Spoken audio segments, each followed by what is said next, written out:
কমিটির সদস্য হয়ে গেলেন। নাউজুবিল্লাহ হবে না?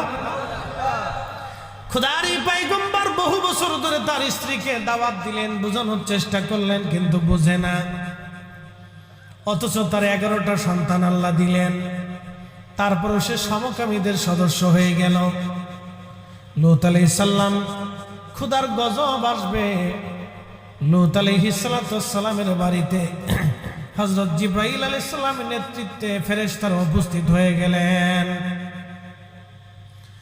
যুবকের বেশ ধরে, মানুষের বেশ ধরে উপস্থিত হযরত লূত আলাইহিস সালাম তাদেরকে ঘরের মধ্যে নিয়ে গেলেন। প্রথমে লূত আলাইহিস সালাম চিনতে পারেন না এরা আল্লাহর ফেরেশতা। জিবরাইল আলাইহিস সালাম যুবকের বেশ ধরে, মানুষের বেশ ধরে হযরত লূত আলাইহিস সালামের সামনে চলে গেলেন। 11 জন না 12 জন ফেরেশতা লূত আলাইহিস সালামের সঙ্গে দেখা করলেন। তারা সুন্দর যুবকের বেশে উপস্থিত হয়ে গেলেন।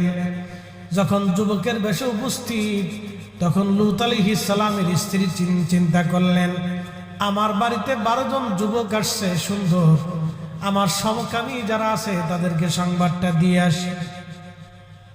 সমকামিতায় ট্রান্সজেন্ডার এমন এক পর্যায়ে তারা চলে গেছিল যে কোনো মেহমান আসলো তারা নিয়ে যেত সমকামী সদস্য বানানোর জন্য। তো লূত আলাইহিস সালামের স্ত্রী পিছনের দরজা দিয়ে যাইয়া তার কওমকে যায় বলতেছে, শুনছো, আমার বাড়িতে 12 জন যুবক মেহমান আসছে, তোমরা যায় ধরো। কত বড় নাফরমান! নবীর স্ত্রী হওয়ার পরেও নবী চিনে নেই। এই জন্য ইমানদার হওয়ার জন্য নসিব লাগে, রসুলের গোলাম হওয়ার জন্য নসিব লাগে। কথা কন না কেন? নবীর গোলাম হওয়ার জন্য নসিব লাগে। নসিব, নসিব ছাড়া হয় না, এটা নসিব লাগে।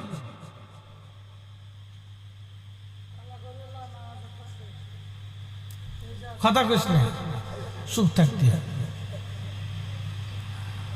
ওয়াজের ভিতরে কথা কইলে আমার মন অন্যদিকে যাবে। তোর তাবারক দিবানি বেশি করে চুপ থাক, কথা কইস না। আচ্ছা দে মনে যা, তোরা আমি ভিতরে লেখা মনে যা, কথা কইস না। তো কথা কবি না তো? আচ্ছা ঠিক আছে, তা তো কথা হয়ে গেল গা।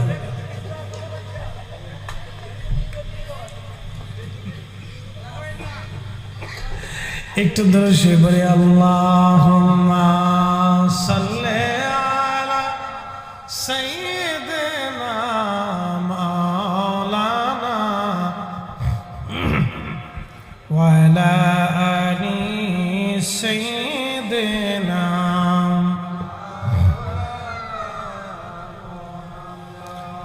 তুমি আল্লাহর প্যারা হাবিব,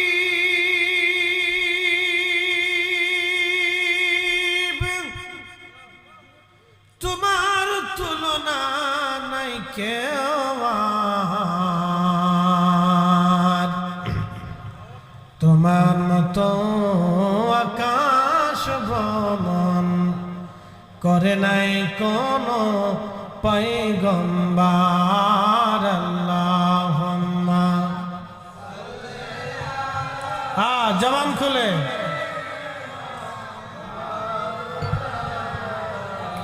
মুহাম্মাদু আলা আলি সাইয়্যিদিনা।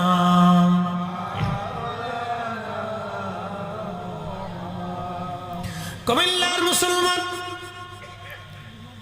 12 জন যুবক দেখে লূত আলাইহিস সালামের কওম এসে দরজায় কড়া নাড়ায় বললেন, লূত দরজা খোলো। লূত আলাইহিস সালাম বললেন, না, দরজা খোলা যাবে না। ওরা ডাক দিয়ে বলল, লূত রে, তোমার বাড়িতে 12 জন যুবক আসছে, ওদেরকে আমাদের কাছে দিয়ে দাও, আমরা তাদেরকে সমকামীর সদস্য বানাবো।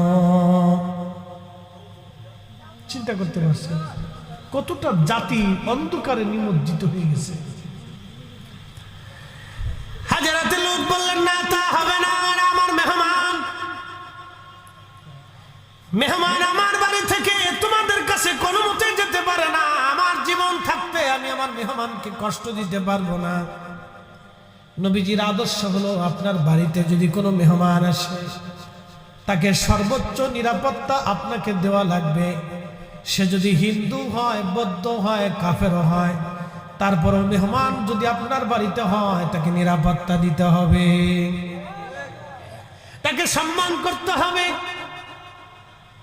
তার অসুবিধাগুলি আপনাকে দেখতে হবে, তাকে সমাদর করতে হবে। এটা রাসূলুল্লাহর তরিকা। যে মেহমানকে সম্মান করে না সে আখিরাতে বিশ্বাসী হতে পারে না। আল্লাহ রাসূল বললেন, ও আমার উম্মত, তোমরা যদি আখিরাতে বিশ্বাসী হও তাহলে মেহমানকে তোমরা সম্মান করবা। লূত আলাইহিস সালাম বললেন, আমার কওম, আমার মেহমান, কোন মতেই তোমাদের হাতে আমি দেব না। ওরা দরজা ভাঙার জন্য চেষ্টা করতে লাগলো। লূত আলাইহিস সালাম দরজা শক্ত করে লাগাইলেন। ওরা চেষ্টা করতেছে দরজা ভাঙার জন্য। এমন একটা পর্যায়ে দরজা একবারে দুর্বল হয়ে গেছে। লূত আলাইহিস সালাম পেরেশান হয়ে গেলেন, চিন্তায় পড়ে গেলেন, এত মানুষের সঙ্গে আমি একা কি করে লড়াই করব। তখনই জিবরাইল আমিন ডাক দিয়ে বলেন, আল্লাহর নবী, আপনি চিন্তা করবেন না, আমি মানুষ না, আমরা সবাই ফেরেশতা। আল্লাহু আকবার। আপনি চিন্তা করেন না, আমরা ফেরেশতা। আমি জিবরাইল আমার সাথে সহযোগী ফেরেশতা। রব্বে কারীম পাঠিয়েছেন আপনার জাতিকে ধ্বংস করে দেওয়ার জন্য। নবী, দ্রুত গতিতে আপনি আপনার সন্তানদেরকে নিয়ে এবং ইমানদার যারা আছে তাদেরকে নিয়ে আপনি পিছনের দরজা দিয়া হযরতে ইব্রাহিম খলিলুল্লাহ আলাইহিস সালামের দিকে, ফিলিস্তিনের দিকে চলে যাবেন। সাবধান, একটা বারের জন্য পিছনের দিকে ফিরে তাকাবেন না।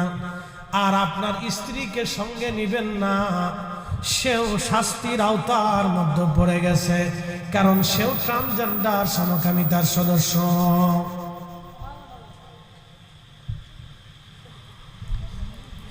হযরত লূত আলাইহিস সালাতু ওয়াস সালাম তার কন্যা ইমানদারদেরকে নিয়ে রওনা হয়ে গেলেন তার স্ত্রীকে রেখে।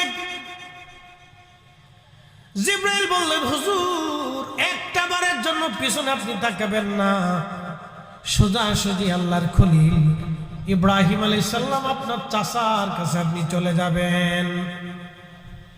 হযরত লূত আলাইহিস সালাম ইমানদার নিয়ে তার মেয়েদেরকে নিয়ে রওনা হয়ে গেলেন। আর তার স্ত্রী পরে রইল। সেই স্ত্রীর সেই মূর্তিটা এখনো বাহারে মায়েতের সাথে লাগানো আছে, জর্দানের বাহারে মায়েতের সাথে সেই মূর্তিটা এখনো আছে হাজার হাজার বছর। একসাথে জোরে বলা যাবে কি আল্লাহু আকবার। আজও হাজার হাজার বছর আল্লাহ লূত আলাইহিস সালামের সেই স্ত্রীকে পাথরের মূর্তি বানায় রাখলেন। হাজার হাজার বছর আল্লাহ রেখে দিচ্ছে। কি ধ্বংস, কি অভিশাপ, কত বড় গজব আল্লাহ পাক তাদের উপর নাজিল করলেন যে সমূলে সমস্ত জমিনটাকে আল্লাহ একটা চাপা দিলেন জিবরাইলের পাখা দিয়ে। একটা সাগর বানিয়ে ফেললেন, পানি হয়ে গেল, লোনা হয়ে গেল। এতই গজব যে যুগ যুগ ধরে হাজার হাজার হাজার হাজার বছর ধরে সে পানি শুকায়ও না, ওভাবেই থাকে। সাজিতে আপন পোশাক খুলে খুলে সাদা কাফন পরাইবে। আল্লাহুম্মা মাশাআল্লাহ, আল্লাহু আকবার। انظر حالنا رسول على آل سيدنا একটু জিকির লা ইলাহা লা ইলাহা লা ইলাহা হাসবি রব্বি জাল্লাল্লাহ মা ফি কলবি গায় আহা নূর মুহাম্মদ বলি নূর মুহাম্মদ পড়ি লা ইলাহা ইল্লাল্লাহ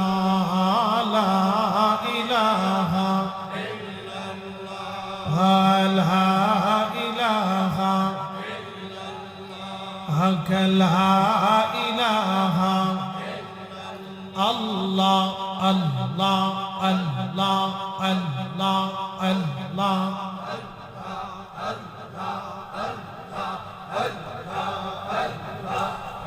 পাক সুবহান কে পারে বুঝিতে তোমার শান আল্লাহ আল্লাহ আল্লাহ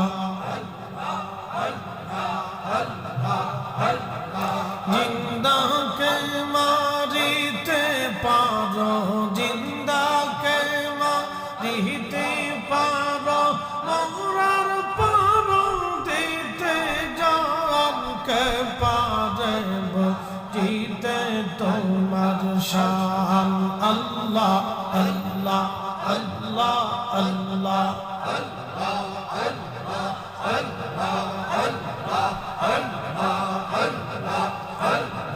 তোমার দোস্ত হাবিবুল্লাহ আগে তারে বানাইয়া নূরের রূপে তৈয়ার করে রাখছো তারে লুকাইয়া পাক সুবহান কে পারে বুঝিতে তোমার শান আল্লাহ আল্লাহ আল্লাহ আল্লাহ আল্লাহ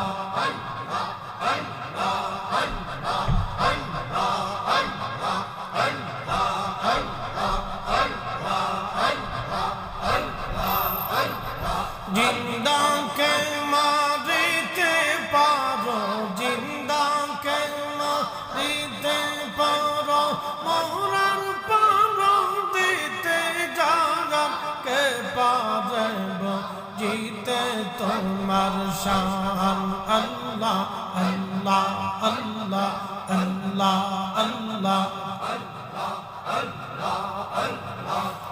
পাক সুবহান কে পারে জিতে তোমার শান আল্লাহ আল্লাহ আল্লাহ আল্লাহ আল্লাহ আল্লাহ আল্লাহ আল্লাহ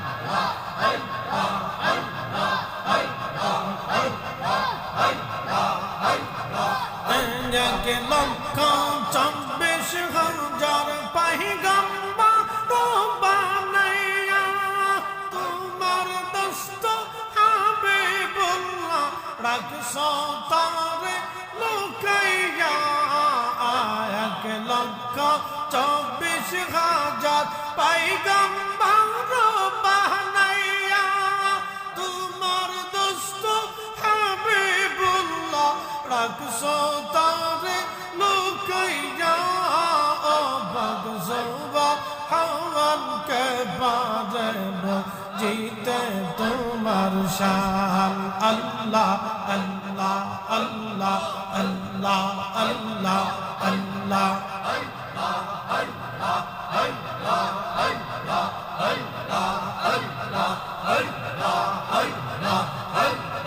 জিন্দাকে মারিতে পারো জিন্দাকে মারিতে পারো মরার পারো দিতে জান তুমি মরার পারো দিতে জানকে পারে জিতে তোমার শান আল্লাহ আল্লাহ আল্লাহ আল্লাহ আল্লাহ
মুহাম্মাদুর রাসূলুল্লাহ সাল্লাল্লাহু আলাইহি ওয়াসাল্লাম।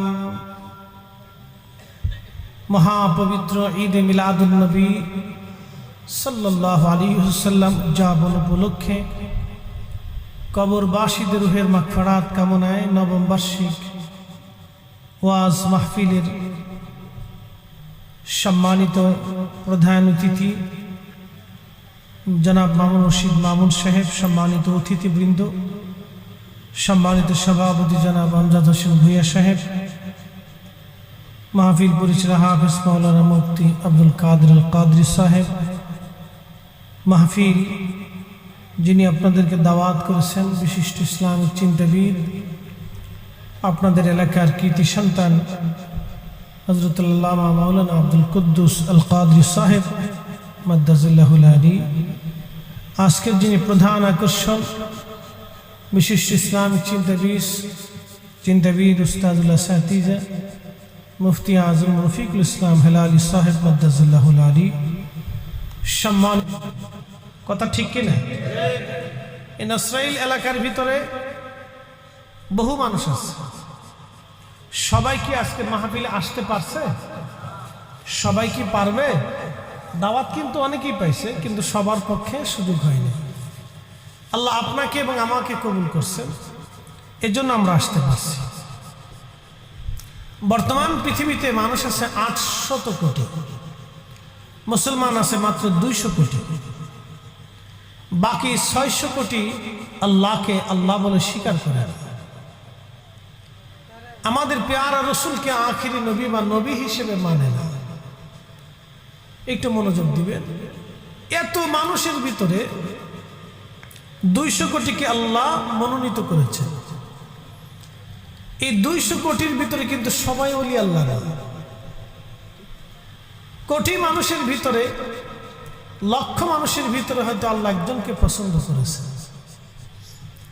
750 বছর আগে শাহজালাল ইয়ামানি মুজাররিদি রাহিমাহুল্লাহ দেশে আসছেন। দ্বিতীয় শাহজালাল ইয়ামানি মুজাররিদি কোনো মা কিন্তু আর জন্ম দিতে পারে নাই।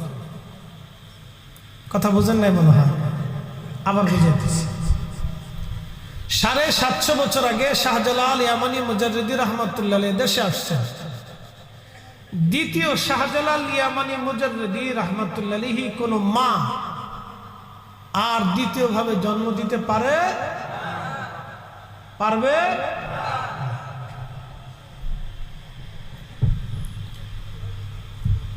খাজা বাবা আজমেরি একজন, দ্বিতীয় আরেকজন খাজা বাবা আজমেরি কোনো মা জন্ম দিতে পারে না। আল্লাহ যাকে কবুল করেন তাকে শুধু অলি বানায় দেন, এবং যাকে কবুল করেন তাকে অলির মুহিব্বিন অনুসরণকারী হিসেবে কবুল করায় দেন। একসাথে বলবেন না সুবহানাল্লাহ? সবাই আল্লাহ কবুল করে না, যাকে মঞ্জুর করে। তো আল্লাহ দয়া করে আপনাকে এবং আমাকে এবং আমাদের সবাইকে আল্লাহ আজকে পবিত্র ঈদে মিলাদুন নবী রসুলের মহাব্বতের মাহফিলে কবুল করছেন। আপনারা কি খুশি না বেজার? একসাথে বলেন আলহামদুলিল্লাহ। বৃষ্টি কার? আমাদের আইনে নামছে না আল্লাহর আইনে? আমরা বহু চিল্লাফাল্লা করছি, আল্লাহ দেন আল্লাহ দেন, কানছি, আল্লাহ দেয় না। যখন আল্লাহর পছন্দ হয়েছে তখন আল্লাহ দিচ্ছে। এই জন্য কোরআন বলতেছে ওয়ায়ুনাজ্জিলুল গায়স, বৃষ্টি কখন হবে আল্লাহ ছাড়া কেউ জানে। কখন দিবেন উনি ছাড়া কেউ জানতেছেন না, আমাদের জানার সুযোগ নেই। তবে বিশেষ বিশেষ আল্লাহর কিছু পেয়ারা মেহবুব বান্দা আছে, অলি বুজুর্গ আবদাল কুতুব আউলিয়া আতকি আছে, তাদের বিষয়টা ভিন্ন। তাদেরকে আল্লাহ অবহিত করান, জানান, সেটা ভিন্ন কথা।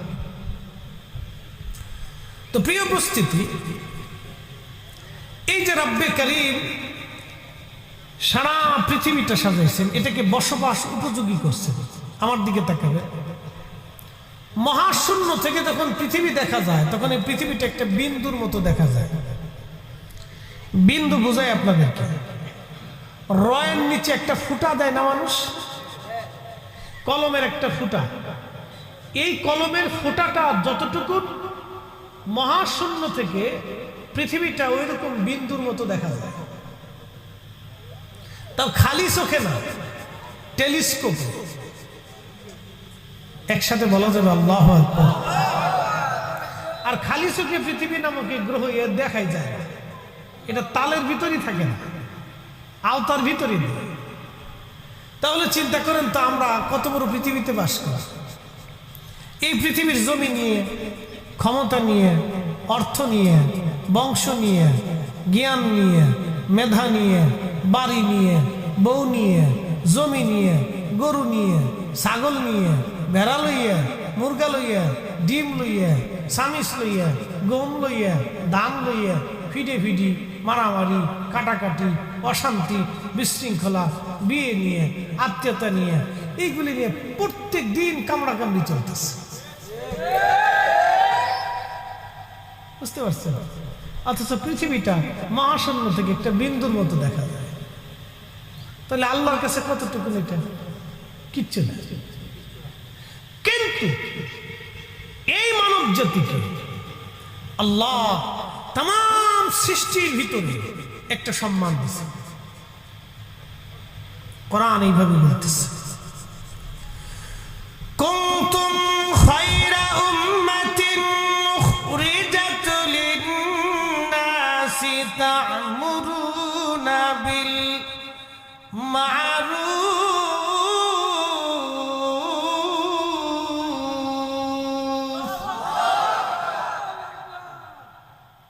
attention, কুনতুম খায়রা উম্মাহ, তোমরা সর্বশ্রেষ্ঠ জাতি। আমার দিকে তাকান, তোমরা সর্বশ্রেষ্ঠ জাতি। মসজিদে জুতা চুরি করার লাগে, বিয়ে বাড়িতে খাবার নিয়ে মারামারি করার লাগে, আর একজনের জমি কেড়ে নিয়ে তার মাথায় বাড়ি দেওয়ার লাগে, আর একজনের টাকা মাইরে দিয়ে তার সর্বনাশ করে দেওয়ার লাগে। এই জন্য আল্লাহ আমাদেরকে সর্বশ্রেষ্ঠ জাতি বানায়। প্রিয় কুমিল্লাবাসী, খুবই মনোযোগ দিয়ে শুনে যাবেন, আল্লাহ এই জন্য আমাদেরকে সর্বশ্রেষ্ঠ জাতি বানান নাই। আল্লাহ সর্বশ্রেষ্ঠ কেন বানাইলেন এটা আমাদেরকে বুঝতে হবে। আল্লাহ রাব্বুল আলামিন আমাদেরকে तमाम সৃষ্টির মধ্যে আল্লাহ শ্রেষ্ঠত্ব দিলেন। तमाम সৃষ্টির মধ্যে আল্লাহ আমাদেরকে সম্মানিত করলেন। বর্তমান বিজ্ঞানের গবেষণা অনুযায়ী পৃথিবীতে 4 লক্ষ প্রজাতির জীব এবং জীবন আছে। পৃথিবী ছাড়া অন্য কোন গ্রহ উপগ্রহে বসবাস উপযোগী আল্লাহ করেন নাই। যে সূর্যটা আপনি দেখেন, এই সূর্যটাকে আমার আল্লাহ পৃথিবীর 14 লক্ষ পৃথিবীর সমান আল্লাহ বানিয়েছেন। 13 লক্ষ পৃথিবীর সমান আল্লাহ একটা সূর্য বানিয়েছেন। এই যে আমাদের ছোট্ট পৃথিবী দেখেন, বাংলাদেশ, ভারত, পাকিস্তান, মায়ানমার, মালদ্বীপ, শ্রীলঙ্কা, ভুটান, নেপাল এবং থাইল্যান্ড থেকে শুরু করে এই অঞ্চলে একটা পাশ গরম পড়তেছে। কিন্তু আপনি জানেন পৃথিবীর অন্য পাশে আবার আল্লাহ ঠান্ডা দিয়ে রাখছে। আমার দিকে দেখান, যদি একসাথে সারা পৃথিবীতে এরকম 42 ডিগ্রি সেলসিয়াস গরম দিত, কি হইতো জানেন? পৃথিবী পুড়ে যেত, সাগর নদী শুকিয়ে যেত, ঝর্ণা শুকিয়ে যেত। বাংলাদেশের এই একটু গরমে কুষ্টিয়া চুয়াডাঙ্গার পানির লিয়ার এত নিচে গেছে যে টিউবওয়েলতে পানি উঠে না। আর যদি সারা পৃথিবীতে একসাথে এরকম 42-45 ডিগ্রি সেলসিয়াস গরম যদি আল্লাহ একসাথে দিতেন, তাহলে পৃথিবী সমস্ত ফসল আদি, গাছ, তরু, লতাপাতা, মানব জাতি সব হাঁপাই যেত। পশু পাখি পর্যন্ত উত্তপ্ত হয়ে যেত। আল্লাহ এত বড় দয়াবান যে এক পাশে গরম দিছে, আর এক পাশে ঠান্ডা দিছে, আর এক পাশে নাতিশীতোষ্ণ দিছে, আর এক পাশে বৃষ্টি দিছে। বাংলাদেশে যখন গরম, সৌদি আরবে তখন বৃষ্টি, বাংলাদেশে যখন গরম, দুবাইতে তখন বন্যা। একসাথে বলবেন না আল্লাহু আকবার। এই কুদরতটা কার? যদি একসাথে সমভাবে বৃষ্টি বন্ধ করে দিয়ে খরা দিয়ে দিতেন, দুর্ভিক্ষ লেগে যেত, পৃথিবী আরো উত্তপ্ত হয়ে যেত। তখন শুধু 42 ডিগ্রি থাকতো না, এটা আরো ডাবল হয়ে যায়, 82 ডিগ্রি 84 ডিগ্রি সেলসিয়াস হতো। আর 84 ডিগ্রি সেলসিয়াস যদি তাপমাত্রা বাংলাদেশে পড়ে, তো মানুষ একটা বাঁচার কোনো সুযোগ নেই, একটা লোকও বাঁচার কোনো সুযোগ নেই। এসি চালাবেন, ওইটাও গরম হয়ে যাবে। পানির নিচে যাবেন, পানিও গরম। পাহাড়ের ভিতরে ঢুকবেন, ওটাও গরম। সারা পৃথিবী তখন মরুভূমিতে রূপান্তরিত হয়ে যেত। আল্লাহ কত বড় হিকমতওয়ালা! বাংলাদেশে যখন গরম, অন্য দেশে তখন ঠান্ডা। তিনি রব্বুল আলামিন। তাহলে বলেন, আইন চলবে কার? জিকির হবে কার? সেজদা হবে কার? ইবাদত হবে কার? একসাথে জোরে বলেন আল্লাহু আকবার। কিন্তু দুঃখের বিষয় হলো সত্য, আমরা বলি কিন্তু মানি না। প্রিয় কুমিল্লাবাসী, নাসরাতবাসী,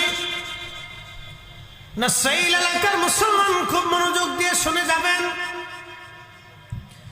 আল্লাহ রাব্বুল আলামিন আমাদেরকে সর্বশ্রেষ্ঠ জাতি বানাইলেন, সর্বশ্রেষ্ঠ আল্লাহ আমাদেরকে দিলেন।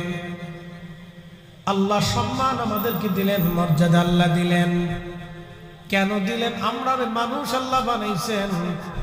তাম পৃথিবীর মধ্যে যত জাতিসত্তা আছে, তাম সৃষ্টির মধ্যে যত প্রাণী আছে, যত গ্রহ নক্ষত্র আছে, আল্লাহ সমগ্র সৃষ্টির মধ্যে মানব জাতিকে আল্লাহ শ্রেষ্ঠত্ব দিলেন। এটা শুধু আমাদের গুণে না, এই মানব জাতির ভিতরে আমার আল্লাহ একটা। এই মানব জাতির ভিতরে আমার আল্লাহ রাব্বুল আলামিন আখিরি নবী তার হাবিবকে মানব জাতির মধ্যে পাঠিয়েছেন। নবী আসার কারণে মানব জাতির দাম বেড়ে গেল। মানুষের কারণে নবীর দাম বাড়ে নাই, নবীর কারণে মানুষের দাম বেড়েছে। আমার দিকে তাকান, একটা কথা শুনে। আরবিতে একটা প্রবাদ আছে, শরফুল মাকিনা ওয়া শরফুল মাকিন, শরফুল মাকানে ওয়া শরফুল মাকিন। শরফুল মাকিনা ওয়া শরফুল মাকান, শরফুল মাকানে ওয়া শরফুল মাকিন। কিছু জায়গার কারণে মানুষের দাম বাড়ে, কিছু মানুষের কারণে জায়গার দাম বাড়ে। মক্কা ঘরের কারণে মক্কাবাসীর দাম বাড়ছে, নবীজি মদিনায় থাকার কারণে মদিনার দাম বাড়ছে। আর মানব জাতির ভিতরে আখিরি নবীকে পাঠানোর কারণে মানব জাতির দাম বাড়ছে। কথা কন না, ঠিক না? নবীর কারণে আমাদের দাম বাড়ছে না, আমাদের কারণে নবীর দাম বাড়ছে? নবীর কারণে আমাদের, কথা কন না, নবীর কারণে আমাদের। যদি রাসূলকে আল্লাহ জিন জাতির মধ্যে পাঠাইতেন, তাহলে মানব জাতির 4 পয়সাও দাম ছিল না। যদি আমাদের রাসূলকে আল্লাহ ফেরেশতা জাতির মধ্যে পাঠাইতেন, তাহলে মানব জাতির 4 পয়সাও দাম ছিল না। প্রিয় কুমিল্লাবাসী, খুব মনোযোগ দিয়ে এই মানব জাতির দাম আল্লাহ শুধু রাসূলের ইজ্জতের দিকে তাকায় বাড়াই দিলেন। আল্লাহর নবী বলেন, উম্মতেরা রে, আমি আল্লাহর সাথে আমার একটা ওয়াদা হয়েছে। আমার মালিক আমার আল্লাহ আমার সঙ্গে ওয়াদা করেছেন, আমার উম্মত যতই অপরাধ করুক না কেন, আল্লাহ আমার উম্মতকে কোনোদিনও সমূলে ধ্বংস করে দেবে না। এই জন্য পৃথিবীর এক প্রান্তে গম হইলে অন্য প্রান্তে ধান হয়, অন্য প্রান্তে ধান হলে এক প্রান্তে গম হয়। বাংলাদেশে যদি খরা, বন্যা, সাইক্লোন একবারে সমস্ত ফসল নষ্ট হয়েও যায়, ভারতে নষ্ট হবে না। ভারতে নষ্ট হলে পাকিস্তানে হবে না, পাকিস্তানে নষ্ট হলে সে চীনে হবে না। চীনে নষ্ট হলে থাইল্যান্ডে হবে না, থাইল্যান্ডে নষ্ট হলে আফ্রিকায় হবে না, আফ্রিকায় নষ্ট হলে রাশিয়ায় হবে না। পৃথিবীর কোথাও না কোথাও আল্লাহ রিজিক জ্বালা মানে রিজিক বাঁচায় রাখবে। দুর্ভিক্ষ দিয়ে পৃথিবীটাকে একবারে ধ্বংস করে দিবেন আল্লাহ। এই জন্য আমরা এত পরিমাণে গুনাহ করি, তারপর আল্লাহ আমাদেরকে ধ্বংস করে দেয় না। কারণ আল্লাহর সাথে তার রসুলের ওয়াদা আছে, তার নবীর সঙ্গে আল্লাহর ওয়াদা আছে, আল্লাহর হাবিবের সঙ্গে আল্লাহর ওয়াদা থাকার কারণে আমার আল্লাহ আমাদেরকে ধ্বংস করে দেয় না। তা নাহলে আমরা যে পরিমাণে গুনাহ করি, আমাদের উপরে বৃষ্টির বদৌলতে পাথর আসার কথা ছিল। কথা কন না কেন? যে মানব জাতির কাছে একটা শিশু বাচ্চা ধর্ষিত হয়ে মৃত্যুবরণ করে, ঠিক এর চাইতে নিকৃষ্ট মানব জাতির জন্য কিছু হতে পারে না। এই কথা কন না কেন? একটা শিশু বাচ্চা যেই মানুষের কাছে ধর্ষিত হয়ে মৃত্যুবরণ করে, এর চাইতে নিকৃষ্ট মানব জাতির জন্য কিছু হতে পারে না। কুত্তাও কোনোদিন করে না। কথা কন না কেন? কুত্তারে কোনোদিন এই কাজ করতে দেখছেন? কোন বাচ্চা কুত্তার সাথে কোন বয়োজ্যেষ্ঠ কুত্তা কোনোদিন সঙ্গম করতে দেখছেন? ঠিক, যা কুত্তাও কোনোদিন করে না, সেটা মানুষে করেছে। বৃষ্টির বদৌলতে, বৃষ্টির বাদে আল্লাহ পাথর নিক্ষেপ করার কথা ছিল। যেই মানব জাতি পুরুষে পুরুষে লেবাতাত করে, বলৎকার করে, ইংরেজিতে বলে ট্রান্সজেন্ডার, বাংলায় বলে সমকামিতা, পুরুষ পুরুষে বিয়ে করে, নারী নারীকে বিয়ে করে।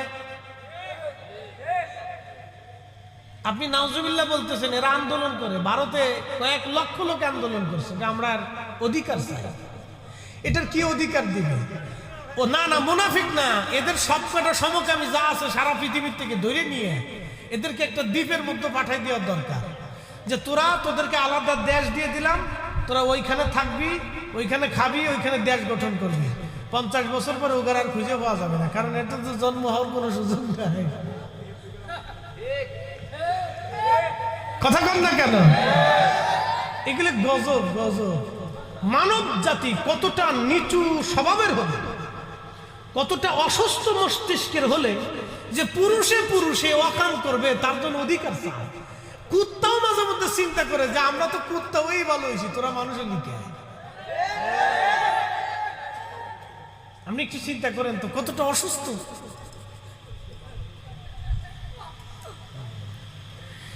নারী নারী